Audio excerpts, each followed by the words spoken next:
Shares of Lemonade plunging this morning after saying 2023 was a year of extraordinary challenges. The insurance company says it's going to focus on growth in the coming year, planning to roughly double its budget, which it warns will hurt profits in the near term. Daniel Schreiber, who is the Lemonade CEO, joins us now in studio to discuss more. Thanks so much for taking some of the time here today. Good to be with you. Absolutely. So let's discuss this, because the street sending shares lower, and perhaps just on the announcements that you made around some of these spending plans here to really grow out the business. So what are you going to kind of track up against? What's the barometer to say whether or not some of that spending is working for the company? Absolutely. So we're coming off of perhaps our best quarter ever. Revenue up by a third, gross profit up threefold, EBITDA losses halving. So we're really seeing dramatic progress. In terms of our guidance, we did say because of that, we're going to spend more on growth. This is a great opportunity to start growing. We've been growing at an increasing rate. So we were at 18% a couple of quarters ago, 20, will be 21 now, and continuously grow, because we do see opportunities for increasing the long-term profitability of the business. And insurance is such a huge, vast market that spending now at a roughly CAC to LTV ratio of 3 to 1, every dollar you spend comes back threefold. But it does mean that we're going to slightly depress earnings. We're going to continue to improve earnings, don't get me wrong. EBITDA will increase and get better this year relative to last year, but perhaps at a rate that signals that we're investing in our future rather than just taking the profit now. Daniel, I guess in terms of moving the needle, how big of an impact do you see this having on your bottom line in the longer term? And what's more specifically your message to the street? Clearly, they're a little bit worried about the spending that's going to be happening here in the coming quarters. But why do you think that this is a strategy that's going to pay off in the long run? At a fundamental level, all lights are green. We're really seeing everything getting better. Our loss ratio collapsed by 12% year on year. Our operating expense shrunk year on year. The efficiencies that our AIs are driving, we've been automated through AIs from the get-go. So we're growing revenue 31% and actually shrinking R&D costs, marketing costs, and operating costs because we're using generative AI and other AIs to do a lot of our work for us. So all of that emboldens us to continue to invest, because every dollar that we invest returns itself about threefold over. And if you're long-term oriented, and we absolutely are, that just makes so much sense. So we're going to continue to do that. We have said that next year will be cash flow positive. We have said that the following year we will be EBITDA positive. We reiterated those, but we have to get through the extra growth before we turn those corners entirely. As we continue to get more and more reads on inflation and where inflation continues to show up, insurance is one of those areas here. And a lot of consumers perhaps asking why premiums are getting higher, why we're continuing to see that be one of the stickier elements of the services inflation. From your seat at the helm of Lemonade and all of the services that come forward, why is it getting more expensive? And ultimately, how are you going to look across some of those costs that consumers are still having to pay right now and perhaps bring that down eventually over some time? So notwithstanding the great results that we just announced, insurance as a sector has suffered terribly in the last couple of years, largely because of inflation. And most businesses can adjust prices when their costs go up.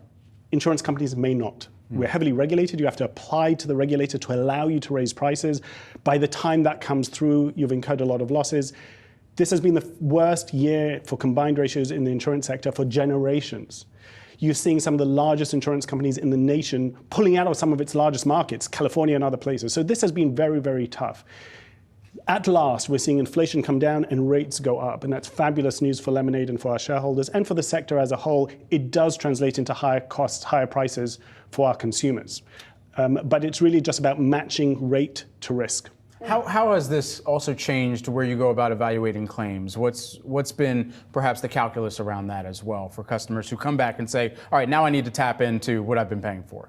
Absolutely. So we monitor everything about that at Lemonade. So the net promoter score is not merely when we sell you a policy 90 seconds through a bot. It's about when we pay your claim in 3 seconds with a bot. And about half of our claims are paid without any human intervention at all. That not only lowers costs, but it of course delights consumers. And we're using a lot of technology in order to try and identify fraud and fast track any claim that is legitimate. And as I say, about half of our claims are paid that way. So we're very focused on returning to the consumer the value that they are expecting to get. And I believe Lemonade is without parallel, without equal in terms of net promoter score and customer satisfaction levels in the US today. Daniel, going back to what you just said a minute ago, there's some of the distress that you have seen play out within the sector. Is the worst or the biggest challenges, safe to say, at least in the short term here, behind the industry? Is it looking much more positive here from here on out? Absolutely, yes. Yeah. One never knows quite what the future holds, but yes, the trends are very, very good. As I say, rates are coming online to the chagrin of consumers, but it's necessary for the industry to be able to continue to service its customers. And we are seeing inflation come down. Natural catastrophes and other things are still obviously loom large and pose a threat. And more fundamentally, I think, just the power of technology to automate, lower costs, and predict with greater precision than humans ever could what kind of risk different people represent, and then to match rates and risk at a level that's never been able to be done before is incredibly empowering and bodes very, very, very well for the future. You got a generative AI mentioned in this earnings report as well, the GenAI framework and how that's handling some of the customer emails. I wonder, as you deploy more generative AI or any type of artificial intelligence for the company, how that operationally changes the headcount structure that you have right now. Absolutely, and Lemonade was really built for this moment. You know, we were founded in 2015, and at the time we said we were built on top of AI. Nobody knew quite what that was, but today it's very fashionable to say that. We've been doing that from day one. So for us, this is these new technologies, newer generations of AI naturally filter into our systems. We were built for this. We've been doing stuff with AI from day one. There's no huge transformation because our platforms were built atop AI from day one. What that means is that we're able to shrink payroll even as we grow our business. Do you plan to shrink payroll further? We have. In 2023, our payroll shrank. That doesn't mean we're letting people go, but as there's natural churn, we don't have to rehire people, even as our business has been growing very, very fast. As I say, growing by a third this year, our actual payroll shrank, our operating expenses shrank, not only in customer-facing places of the business, but even in engineering teams where Copilot and other generative AI technologies are allowing one engineer to do so much more than he or she could do just a year or two ago. So we're really harnessing these technologies, I think, like no other insurance company, certainly in the US. Daniel Schreiber, always great to have you, especially here in studio. Thanks so much for joining us, CEO of Lemonade. Thank you both.